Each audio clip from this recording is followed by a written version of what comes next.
Bienvenidos a Economía en Andaluz, un podcast de Europa Press. En este espacio repasamos cada semana las principales noticias económicas de nuestra comunidad. Estos son los temas que han marcado la información económica de Andalucía esta semana. Tal y como os hemos contado estas semanas en Europa Press, la actualidad económica viene marcada por la situación del turismo en Andalucía. Tras sucederse en Málaga y Cádiz estos días movilizaciones contra los efectos negativos de la turistificación, el Gobierno municipal de Sevilla solicitaba el lunes a la Junta la eliminación de más de 700 viviendas turísticas. Escuchamos a Juan de la Rosa, delegado de Urbanismo. Hemos solicitado ya a la Junta de Andalucía que descalifique 715 viviendas turísticas, de las cuales 2 de cada 3 están en el casco antiguo y en Triana. De esta manera, Sevilla se convierte en la primera ciudad andaluza en utilizar el decreto autonómico impulsado por el Gobierno andaluz y que admite descalificar todas las viviendas de uso turístico que no estén adaptadas a la normativa. Esta solicitud forma parte de las medidas de control, disciplina y reducción de viviendas de uso turístico que estamos implementando porque la ciudad no puede perder más tiempo. Espacio patrocinado por la Asociación de Trabajadores Autónomos ATA. La capital hispalense se convierte así en la primera ciudad andaluza en utilizar este decreto autonómico impulsado por el Ejecutivo andaluz que permite descalificar las viviendas turísticas que no están adaptadas a la normativa urbanística de cada ciudad. A este límite a los pisos turísticos se sumaba un día más tarde el alcalde de Cádiz, Bruno García, que anunciaba la suspensión de la tramitación de nuevas licencias en el casco antiguo de esta ciudad. Vamos a escucharlo. Y respecto a la aplicación del decreto, insisto, estamos hablando de todo esto porque Andalucía cuenta con un decreto que le da herramientas, que otorga herramientas a los ayuntamientos para tomar decisiones. También en cuanto a la limitación en la implantación de todo este tipo de viviendas. Se puede limitar por barrios, por zonas, en función de una densidad concreta. Esa potestad recae sobre los hombros de aquellos quienes mejor conocen la ciudad, que son su alcalde y su alcaldesa. No obstante, me informan desde la Consejería que se están manteniendo reuniones con las diferentes ciudades, con los diferentes municipios, de cara a la mejor implantación del decreto en toda su extensión. Por su parte, el consejero portavoz de la Junta, Ramón Fernández Pacheco, defendía el martes que este decreto cumple su función tras las exigencias de los ayuntamientos de capitales como Cádiz y Sevilla. Así, a través de este decreto, la Junta ha iniciado las revocaciones de un total de 2.445 inmuebles turísticos del Registro Andaluz de Turismo, de los cuales 721 han sido en Sevilla, 617 en Cádiz y 435 en Málaga. Escuchamos a Ramón Fernández Pacheco. Desde hace un tiempo hemos dicho que íbamos a ser más restrictivos con la normativa urbanística que regula las viviendas turísticas. Hoy les puedo anunciar que vamos a suspender la tramitación de nueva licencia de pisos turísticos en el caso histórico. Esta medida se va a mantener hasta contar con los datos del estudio de presión turística. Esto impedirá que se puedan inscribir en el registro de viviendas turísticas de la Junta y, por lo tanto, operar en las plataformas de VFT. Además, se va a poner en marcha, en colaboración con la Junta de Andalucía, una campaña de control de viviendas turísticas ilegales que ni siquiera están inscritas y que implicará sanciones que estamos estudiando.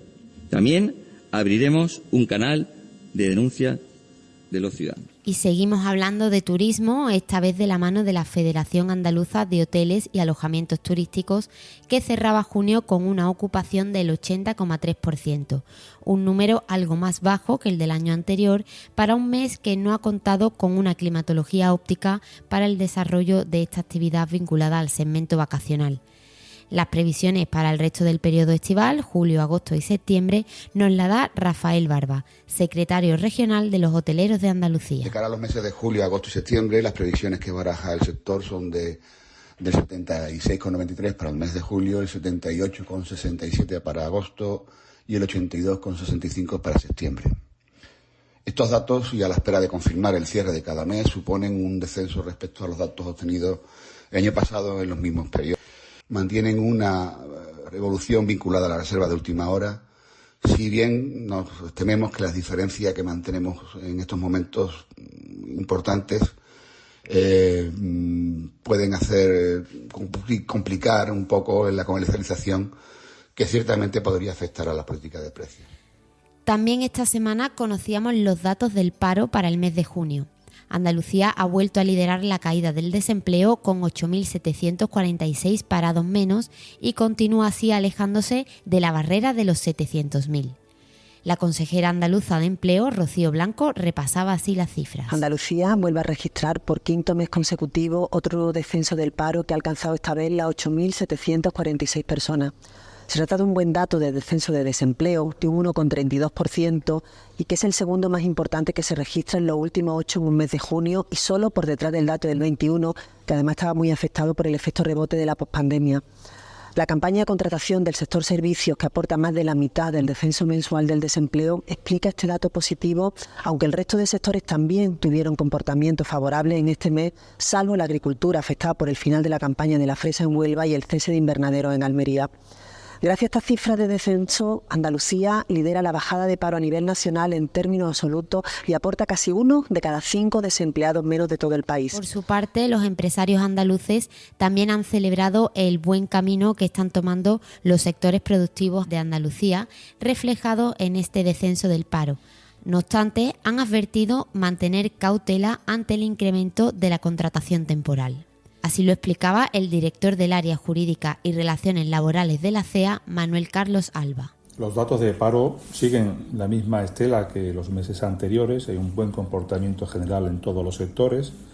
Esto nos da unas cifras de paro que desde el punto de vista estadístico puede dar lugar a una apreciación optimista, pero sin embargo hay algunos factores que conviene analizar porque pudieran vislumbrar alguna inquietud en este mercado de trabajo, y esto se refleja en un leve incremento en la contratación temporal, disminuye también la contratación indefinida a tiempo completo y al mismo tiempo la contratación indefinida de ocupación no permanente sigue teniendo un peso específico en el conjunto global de la contratación. Más del 60% de los contratos son a fijo, discontinuo y a tiempo parcial. Y el colectivo de los autónomos de Andalucía, por su parte, también celebraba haber alcanzado los 582.595 trabajadores por cuenta propia en junio, una cifra récord donde destaca el crecimiento en las provincias de Málaga, Cádiz y Granada.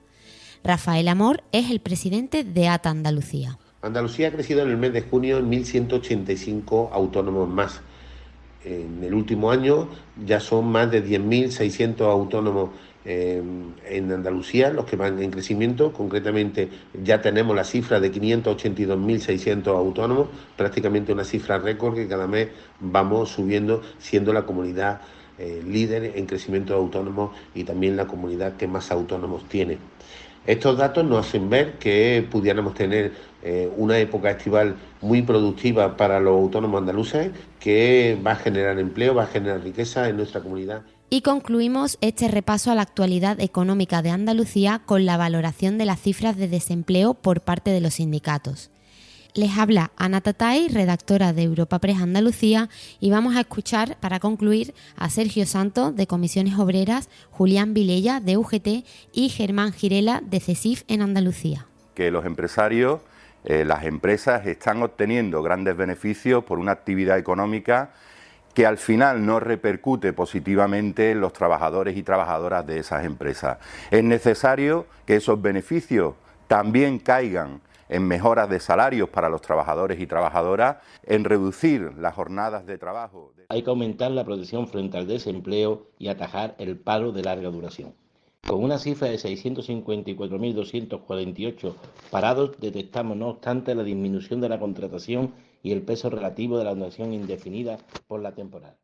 Insistimos en que el empleo público de calidad debe ser un eje en el que pivote el impulso al mercado laboral de nuestra región, así como un cambio en el modelo productivo hacia sectores más innovadores.